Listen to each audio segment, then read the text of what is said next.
On Theo, Seijun was happy and called his name, but he soon realized that Theo was surrounded by poisonous baby honeybees that looked ready to attack, to calm things down.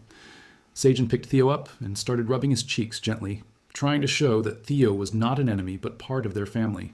Seeing this, the baby honeybees decided that Theo was their friend too. They calmed down and retreated. But soon after Seijun sneezed because some of Theo's hair got into his nose, Theo thanked Seijun for saving him and started calling him Big Brother. With a serious expression, Seijun held out his hand and asked Theo, who was now called an employee, to show the money earned from the sale of cherry tomatoes so that they could start counting it. When Seijun opened the bag, he was surprised to find it full of tower coins, but Theo had another surprise in store. Theo proudly showed the other bag and with a big smile announced that people had been waiting to buy the cherry tomatoes. Seijun then asked if Theo felt proud of his success, when Theo proposed to be called the cat merchant Theo. Without directly answering the question, he said that Theo had worked hard as he gave 2 tower coins and called him employee. This time with a smile on his face, Theo, who felt sad, asked why he couldn't get another title, like cat merchant. Seijun gently explained that he was still far from that title and had to work harder to achieve it. Hearing this explanation, Theo felt disappointed, and the fighting rabbit gave him comfort by rubbing his back. Theo reveals how hard it is to be a cat merchant, while Seijun smiles, secretly realizing something. He already knew that Theo was selling tomatoes at a higher price thanks to the tower manager's interference. But Seijun's attention then turned to the sound of slurping. He saw Theo sitting contentedly holding a cat snack and sipping happily. Theo looked very happy and satisfied. Seijun curiously asked Theo what he was eating. Theo replied that it was churro. Seijun was surprised and asked where Theo got the churro from. Unexpectedly, a rabbit behind him also started to eat churro. Theo proudly showed a bag full of cat snacks to Seijun and explained that he got it from a human after taking a photo with them. Seeing this, Seijun was very surprised. Seijun knew that there were only 2 ways to bring goods from outside the tower. The first way is to be sucked into the black hole when newcomers enter. This way they bring the items they brought with them, which are mostly used to trade or help them ascend to the tower. The second way is when an awakened hunter brings something into the tower. Usually they can only bring 1 kilogram of goods from outside, but there is no limit to the amount of goods that can be brought out. But bringing cat snacks that are obviously not needed sounds like something ridiculous. Seijun thought further, and before he finished his thought, a brilliant idea came to his mind. He smiled slyly, realizing that Seijun was a genius. Theo, who saw Seijun smiling madly, wondered if Seijun wanted to taste his churro. Seijun pretended to taste it, then quickly snatched the churro from Theo's hand, declaring that she was confiscating it. Theo fell to the ground as a result. Theo, who was determined to get her churro back, immediately grabbed and pulled Seijun's shirt while begging for her churro to be returned. Theo tried to explain that he got the churro after taking a photo with a human girl. Seijun responded angrily, explaining that that was the problem. Theo had made a deal with a human girl for a photo. Seijun angrily asked Theo to stop pulling his shirt because it might rip. He explained that he only had 1 pair of shirts like that, with teary eyes. Theo kept holding Seijun's shirt, listening to his explanation. Seijun reminds Theo of the 3rd rule in their contract, which clearly states that Theo cannot make a deal with anyone without Seijun's permission. He emphasized that Theo's actions had violated that agreement. Theo became nervous and scared, realizing his mistake, and tried to explain that he didn't do it on purpose. But Seijun told Theo to forget about this incident and focus more on finding new clients. If Theo did well during that time, he might be able to become a cat salesman permanently. After hearing that Theo's face turned bright with happiness and excitement, he vigorously raised both paws into the air in celebration. Seijun lifted Theo into his arms gently, like holding a newborn baby. Seijun then held Theo on her lap, holding him with great care. He asked if Theo was enjoying the warmth of the fire burning near them. Meanwhile, 1 rabbit started fanning Theo with spring onions, and another rabbit held a piranha and approached the scythe rabbit. Sickle Rabbit skillfully cut the piranha fish, and Papa Rabbit wrapped the fish pieces in spring onions. Seijun then lowered Theo carefully on his lap and opened a package of churro. He assured Theo that he could relax now and enjoy the churro. Theo eagerly watched as Seijun opened the package of churro. Seijun began to feed Theo directly while gently patting Theo's head with affection. The rabbit, carrying the leak fan, watched the moment with a smile, enjoying the heartwarming scene while Theo happily enjoyed the churro.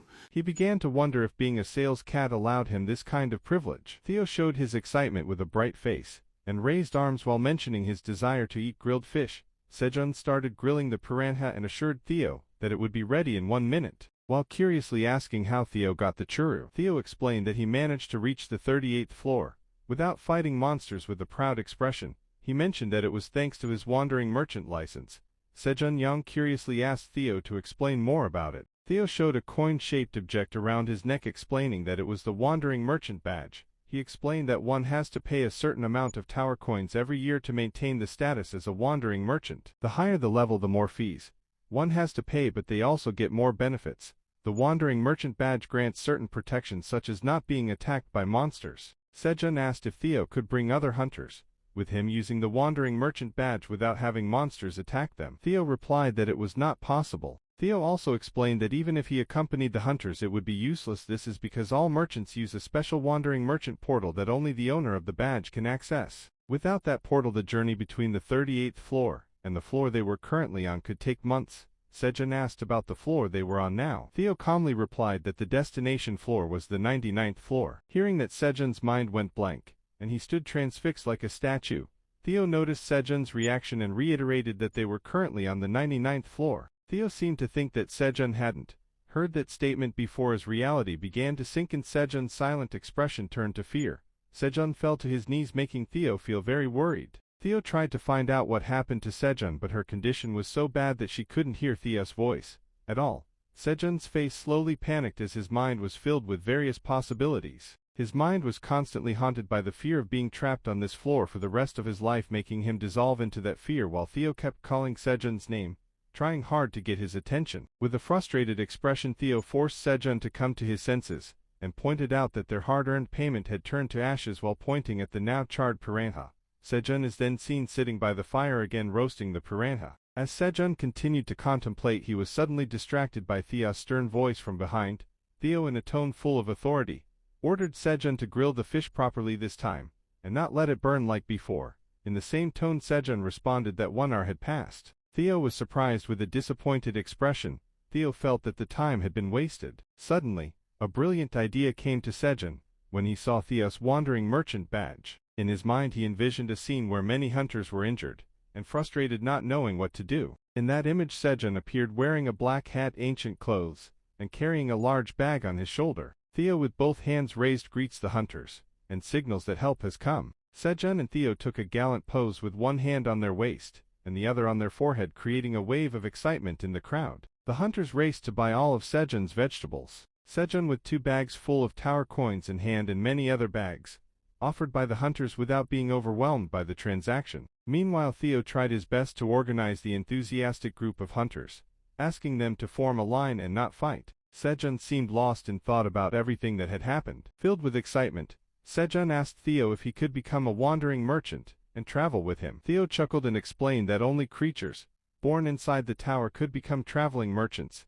Hearing that explanation, Sejun's expression changed. He began to think about his limited options, pondering whether he should feel anger or despair. Theo, with a proud face, continued to state confidently that Sejun should let go of that idea.